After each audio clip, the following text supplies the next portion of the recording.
हन्ताडं डमो सिद्धाडं डमो आयरियाडं डमो उवज्झायाडं डमो लोये सवसागुडं।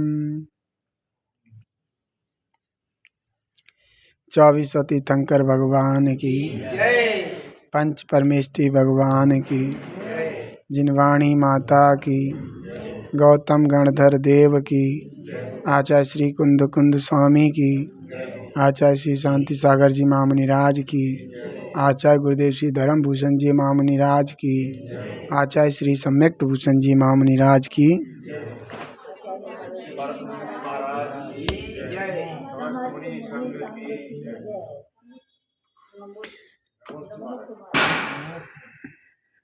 भव्य आत्मन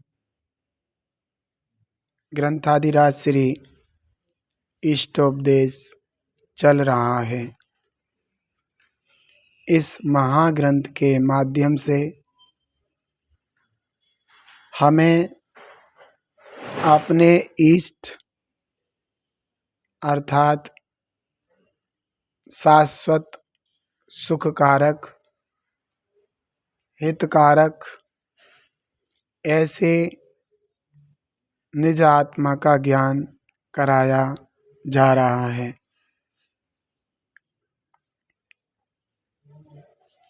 हम सब लोगों का दायित्व बनता है कि इस महान ग्रंथादिराज को सुनकर, पढ़कर, अध्ययन कर कर, चिंतन करके अपने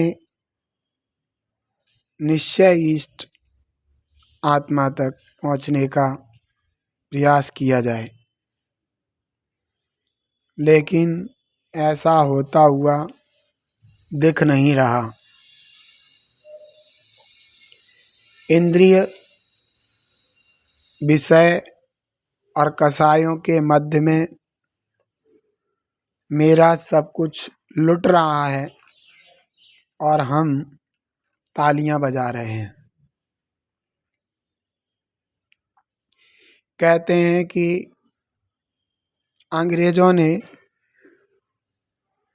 भारत पर पहली बार कदम रखा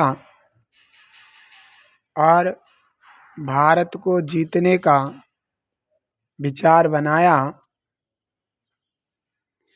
तो उस समय अंग्रेजों के पास केवल 165 लोग थे।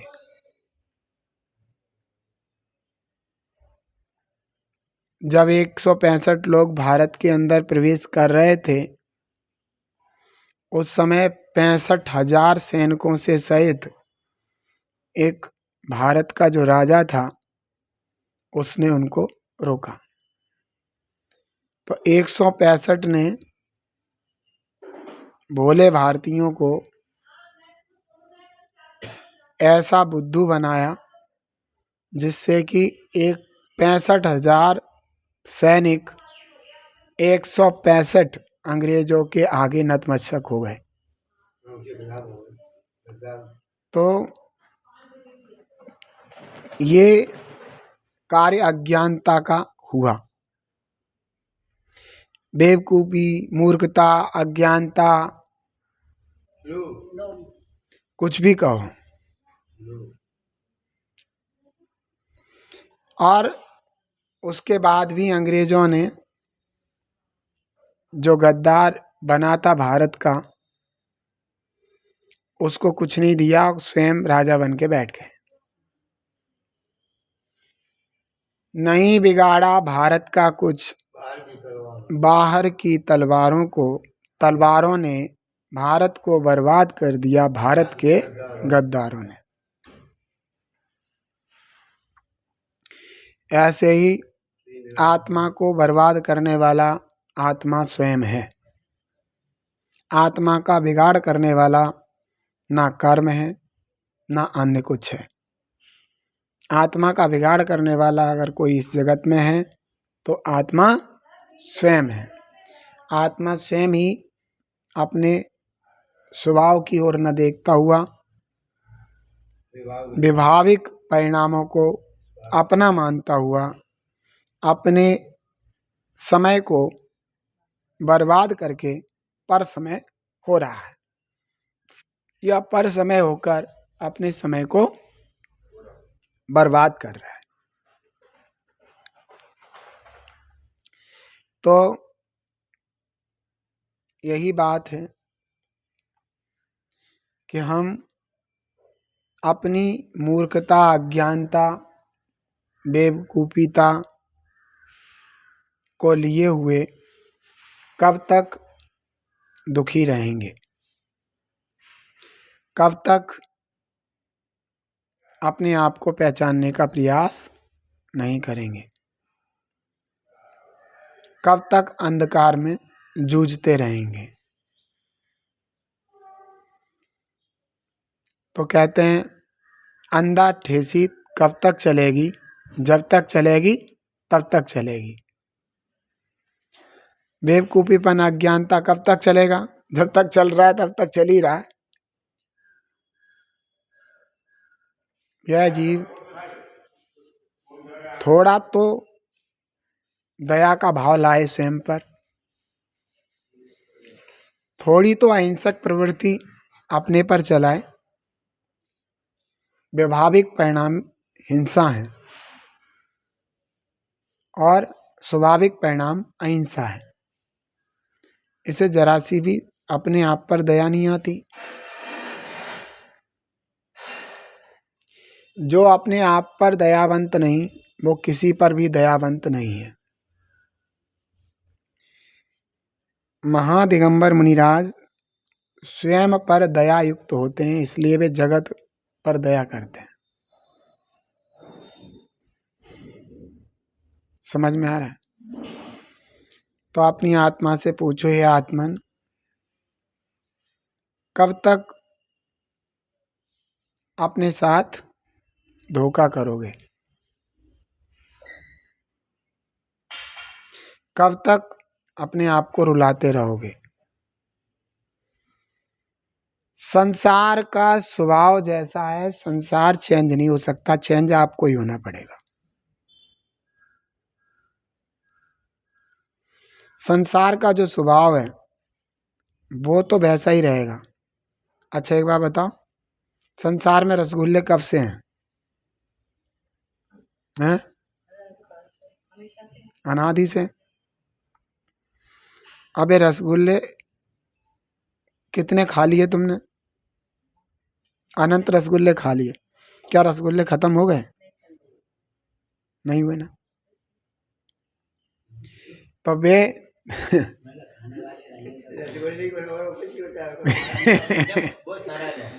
आज बहुत दिनों में रसगुल्ले का उदाहरण दिया, नहीं तो हम छोले भटूरे के देते हैं, राजमा का देखते हैं।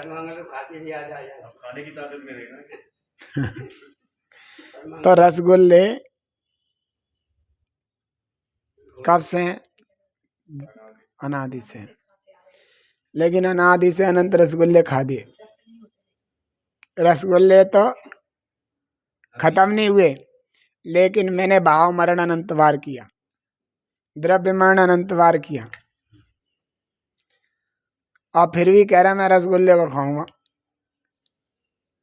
भैया अनादि से तुम दुखी हो अपनी अज्ञानता के कारण। मुझे नहीं समझ में आता कि अपने दुख का रिस्क कितनी जल्दी ले लेते हो। मैं आपसे कहूं कि आप तीसरी मंजिल से एक बात कूद जाओ, मैं खुद कहूँ ना मुनिराज हूँ, आपसे कहूँ कि उमा बहन एक बार मेरे कहने से कूद जा, मैं कहूँगा मैं नमोकार मंत्र पढ़ दूंगा, बच जाओगी, लेकिन उमा कूदने की नहीं। मैं कहा गुरु के कहने पे एक बार रिस्क ले लोगी? मना कर रही है, मैं नहीं लेने की भाई रिस्क पे। हाँ नमोकार मंत्र पढ़ दो, अच्छी बात है, वैसे ही सुना दो मुझे, और तब के लिए सुना दो कि जब मैं गिरूं, बाई चांस कोई मुझे घेरे तो मैं बच जाऊं, लेकिन जानबूझ के नहीं गिरने की। तो इतना रिस्क नहीं लेना चाहती कि मैं ये कहूँ मैं नीचे कपड़ा बंधवा दिया उस पे गिरेगी तो भी नहीं कूदे, मैं नीचे फाइबर की रुई रखवा दूँ तो भी नहीं कूद जाएगी नहीं। मैं कहा मैं नहीं लेती रिस्क। और उमा अनादि से रिस्क ले रही, बार बार संसार में फंसे, दुखी हो, अब फिर वही काम, फिर संसार में फंसे दुखी हो, फिर वही काम। तो भाई ये तो उमा की बात कही, ऐसी उमा अनेकों हैं जो संसार में रिस्क लेते हैं, लेकिन ये समझ में नहीं आता कूदने का रिस्क नहीं ले रहे और इतना बड़ा रिस्क ले लें, आर फार के दुखी हो के। वो कहते हैं ना आखिरी में कुतवाली दिन 4 वही फिर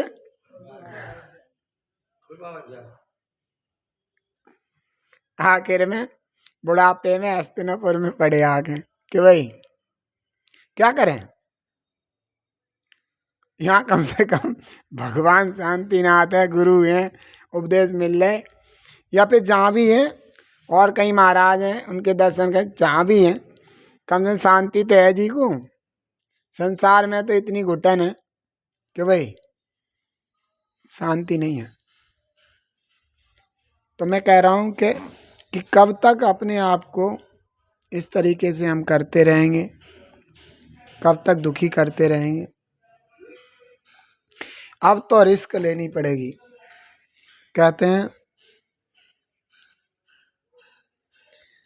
कि अब की बार मर करके भी अपने तत्व का कौतूहली हो जा।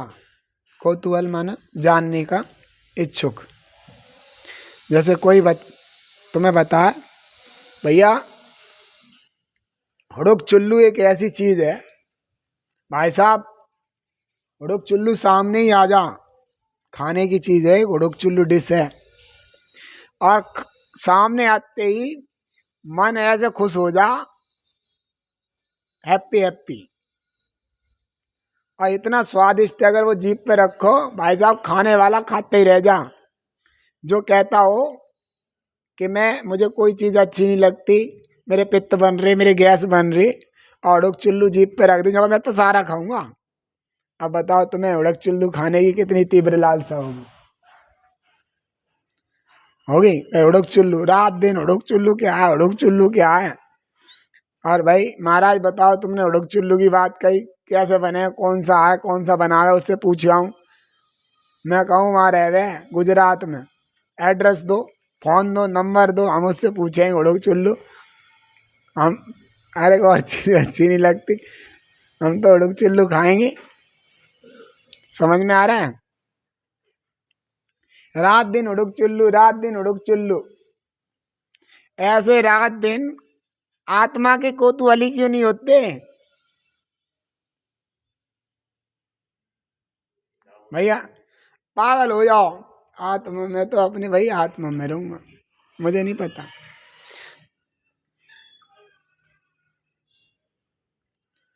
मैं तो अब निज घर में आऊं, विषय कसायन दुख रूप है, इनमें ना मरणाऊं। मरणाऊं जानते हो, जैसे जहाँ नीचे जानवर कोई मर जा तो गीद मडराते हैं ऊपर आकाश में, मडराना।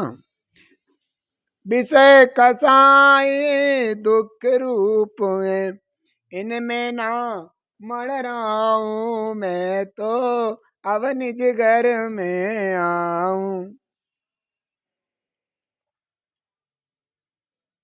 अखियां खोलो जागो रे चेतन, दुख संसार से भागो रे चेतन, सिद्ध दशा अब पाऊं, सिद्ध दशा अब पाऊं, मैं तो अपने में अब आऊं।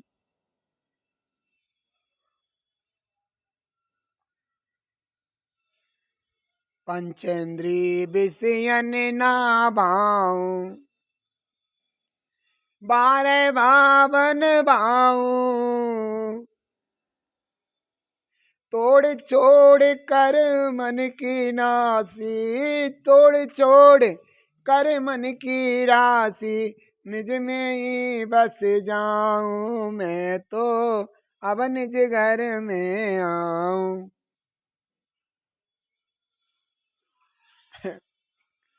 मुंडी हलाए हलाए के सर्वाइकल हो, नहीं आई समझ में? जैसे भजन का आहा आहा,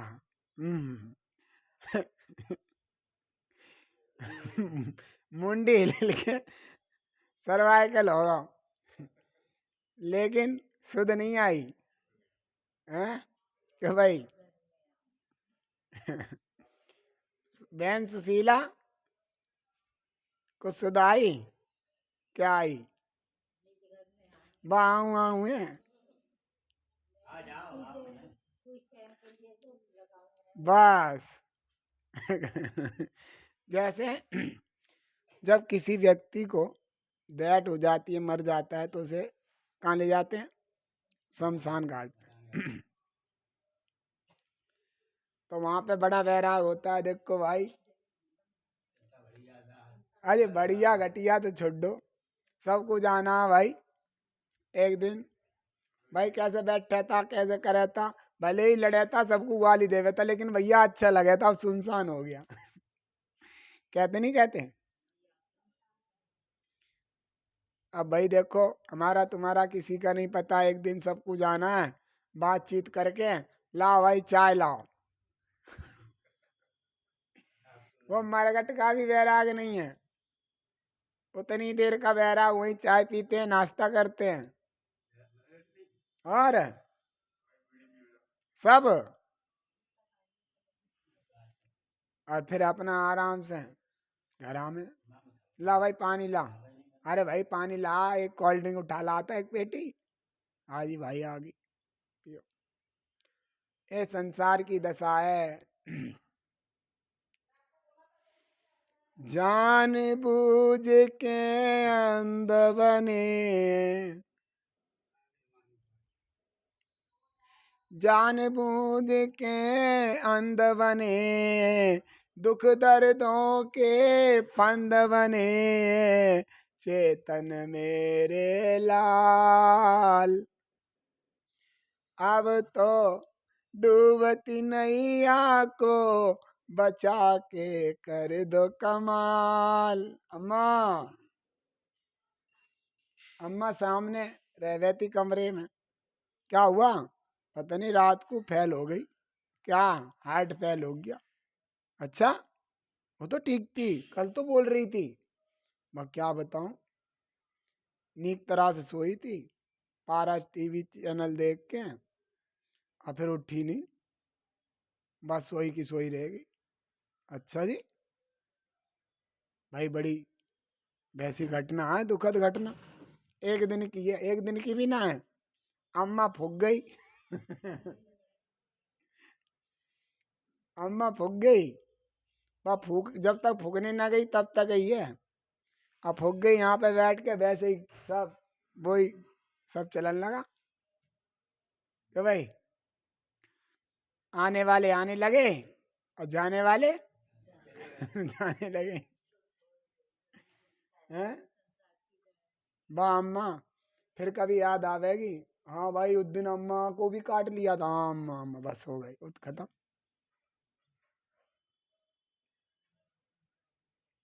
हैं, अम्मा ने जिसका, अम्मा ने जिसको बुरी नजर से देखा, तो मैं कहेगा भली मर गई बुढ़िया, बहुत बेकार थी।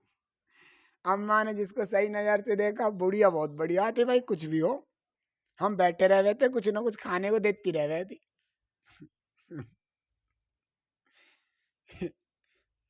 और बंदर कहेंगे भली मर गई, गेट पटपटाने पे भी एक दाना नहीं डाले थी बाहर,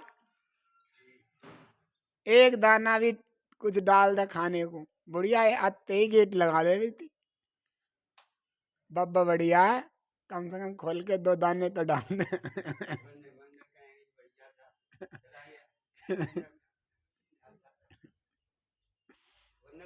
मतलब मेरा कहने का मतलब ये दशा संसार की है। व्यक्ति चला जाता है, उतने समय तक रहता है, याद आता है, फिर कौन याद। कितनी मर गई हैं बुढ़िया। शांति अम्मा थी, क्या नाम था उनका, एक सुरेश भाई थे यहाँ टोपी वाले बैठे रहे हुए थे, कितने मर गए, कौन याद कर रहा है। आज याद कर लिया मैंने मरने वालों की जो लिस्ट खुल के आई। तो एक वो थे जो हार दे रहे थे, सर में पंचा बांध के, वो सापा, ये कौन थे, किशन कुमार। एक बेटे, एक और थे यहाँ पे, वो रह रहे थे, बहुत स्वाध्याय करते थे। नहीं, और कोई थे स्वाध्याय करते थे यहाँ पे। वे भी ऐसे ही लगे थे किस हैं? मतलब कितने ही थे, कौन याद कर रहा हूँ उन्हें। हाय मर गए, वे नहीं है, हम मर जाएंगे, हम नहीं जिएंगे, हाय मेरे तो हार्ट अटैक होया, वो मर गए हमारे, कोई याद कर रहा है। बताओ, हमारे सामने जब से देखते देखते सैकड़ों लालटेन बुझ गई, सैकड़ों लालटेन बुझ गई, कोई यादगार नहीं, यादगार बड़तला।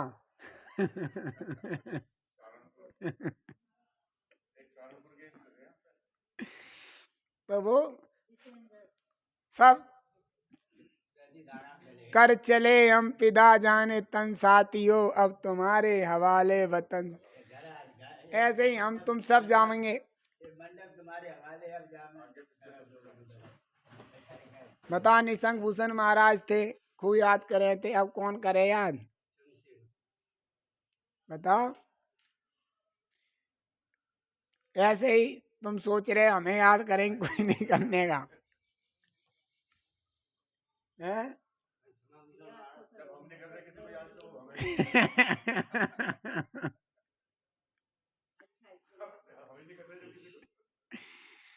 हम ये कहते तुम किसी को करो ना करो, अपने को तो कर ही लो।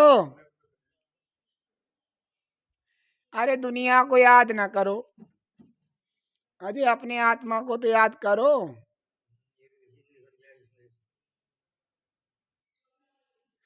अरे दूसरों को याद करने से हमारा भला नहीं, दूसरों को याद करने से अपनी याद आती है तो भला है, और दूसरों को याद करने से अपनी याद भुलावे तो भला नहीं। क्या भाई, अब अपनी याद करो। लगभग लगभग बस जाए वाले बैठे हैं।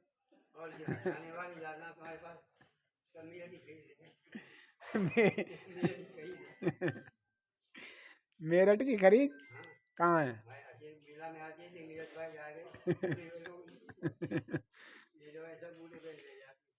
तो आचार्य भगवान यहाँ पर 31वें श्लोक में कुछ कहना चाहते हैं। वे कहते हैं, सुनो, अपनी अपनी ताकत का प्रभाव है, जाकी लाठी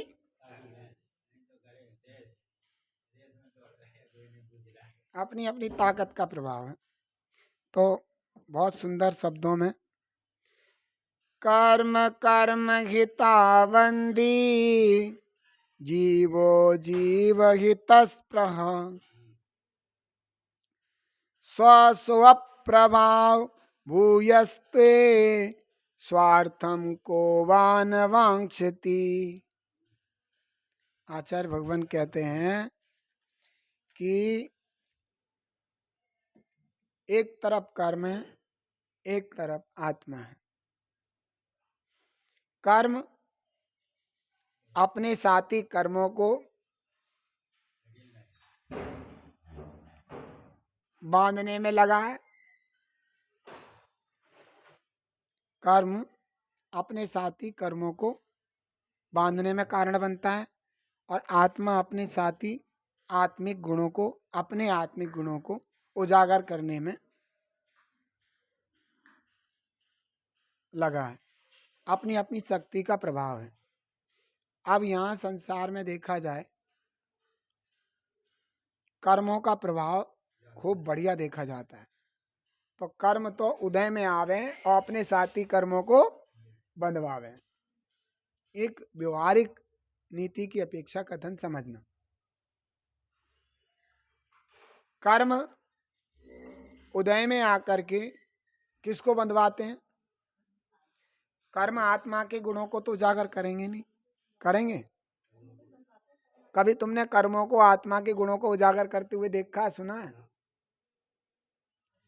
तो कर्म का उदय अपने साथी कर्मों को बांधने में कारण होता है।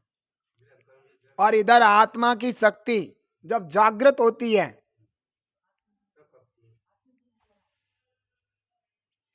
तो आत्मा अपने गुणों को उजागर करने का प्रभाव डालता है। बताओ, अज्ञान अवस्था में कर्म का जोर होता है और ज्ञानी अवस्था में आत्मा का जोर होता है। नहीं आई समझ में? अज्ञान अवस्था में आत्मा स्वयं को भूला है तो कर्मों का जोर चल रहा है। कर्म अपने साथी कर्मों को खूब बांधने लग रहा है, धकाधक धकाधक धकाधक। अपनी अपनी शक्ति का प्रभाव है।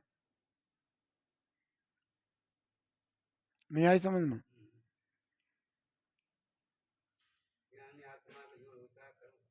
और जब ज्ञानी जीव होता है तो आत्मा का बल प्रकट होता है। तो वो क्या करता है? अपने गुणों को क्या करता है? आत्मा उजागर करता है। बताओ, कर्मों को करेगा? कर्मों की तरफ देखता भी नहीं अपने। तो कहते हैं ये रीति, ये स्वभाव है। अब जीव अज्ञान अवस्था में पड़ा, नहीं आई समझ में?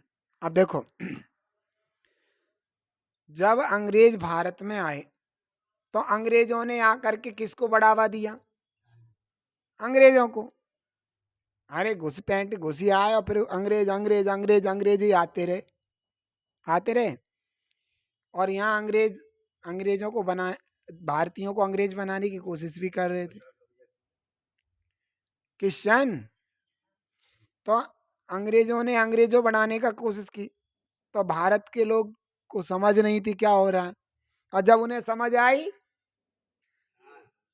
तो भगत सिंह, आजाद, चंद्रशेखर और सुभाष चंद्र बोस, सुखदेव, राजगुरु, हमारे यहाँ हस्तिनापुर के भी ये कौन थे, क्या नाम इनका, जो पिस्टल लिए खड़े हैं?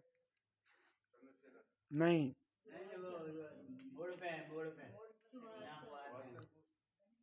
उधम सिंह, ये यहाँ पे चौराहे पे खड़े हैं। इनने भी उधम मचाया अंग्रेजों को, उसमें तो अंग्रेज भगाने में कारण बने।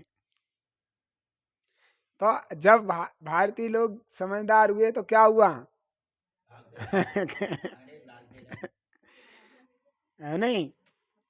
अपनी शक्ति उजागर करी उनने, अपने भारतीयों को उठाया, भाई जगो, कहाँ सो रहे, मर गए तुम। तो ऐसे ही आत्मिक शक्ति जगाओ और कर्मों की फौज भगाओ। अज्ञानता में कर्म घुसपैठी घुसने लग रही, सुशीला लुट रही तू। अपनी शक्ति जगा, लड़ कर्मों से। नहीं आई समझ में? हम तो अब निज सुध को पाएंगे, हम तो कर मन फौज भगाएंगे, हम तो अब निज सुध को पाएंगे। अम्मा जी, मच्छर बैठा होता ऐसा कर दी तो क्या होता? अजी देखा तो देख के करो, एक कर्मों की फौज आ जाएगी, छोड़ने की नहीं। अजी मक्खी हो, मच्छर हो, ऐसे करो आदत। हाँ, टप ऐसे करते हैं और फिर क्या होता है?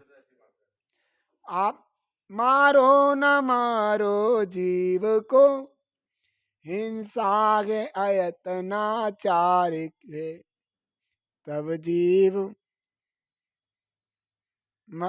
तब दोष लगता है नहीं, जब रहे यत्नाचार। हम जीव मरो न मरो, लेकिन आयतनाचार प्रवृत्ति होगी तो दोष लगेगा। और हम यत्नाचार पूर्वक प्रवृत्ति करेंगे फिर भी जीव मर गया तो उतना दोष, क्योंकि हमारे भाव मारने के नहीं थे और हमारी प्रवृत्ति बिल्कुल विवेक पूर्वक यत्नाचार पूर्वक थी। समझ में आया? ये ना सोचो मरा नहीं, ये सोचो पाप लग गया।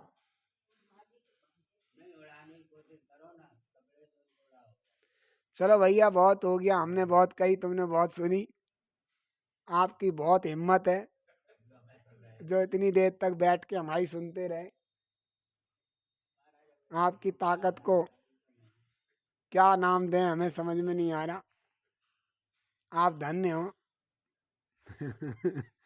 हे जिनवाणी भारती, तो जपू दे रहन, जो तेरी शरणा गए सो पावे सुख चैन।